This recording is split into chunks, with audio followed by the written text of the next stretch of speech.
Okay, in this video, we're going to analyze this clip of a heelside front flip. Let's start off at the very beginning. I'm going for a pretty aggressive front flip in this clip, intensity-wise. My goal is to take it big and out into the flats, so I'm taking a pretty long approach to this trick. I'm not cutting out as far as I can, or as far as I would for a rally trick, but I'm cutting out pretty far away. The reason I don't cut out as far as I would for a rally trick is because of handle position. For this trick, I keep the handle locked in the exact same position. I keep the handle in comfortably towards my chest. If I took a bigger approach, then it would be that much harder and require more strength to keep the handle into my chest when exploding at takeoff. So as you can see, I keep the handle in the exact same position throughout the flip. Okay, well let's back it up and talk about the approach to the wake. We already know the starting distance for the approach, but now we're actually going to focus on body position and edge style.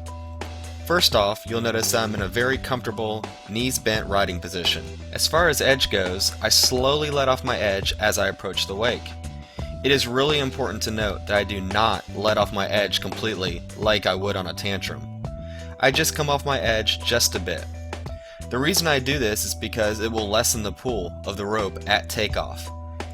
If you load the line too much, then you won't be able to keep the handle in close to your chest and you'll get stretched out. Once you get stretched out, the rope is controlling the flip, not you. Since this is a flip and not a roll, you want to control the flip. The reason why you do keep a slight edge throughout the takeoff is because you need a constant pull from the rope throughout the trick. You will be using the rope for leverage, and you don't want any slack in the line whatsoever.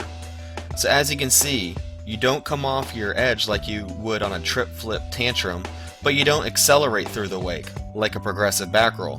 You end up doing something kind of right in the middle. Okay, takeoff. The takeoff for this trick is really unique when compared to all the other tricks on a wakeboard. Front flips almost feel like there are two motions going on at takeoff. There is what I like to call the up and the over. You'll notice when I take off, I allow my upper body to flip sideways, cartwheel style, which is the correct direction for a front flip. At the same time, you'll notice that I do not allow my lower body to engage in the flip. This part of the flip is what I call the up.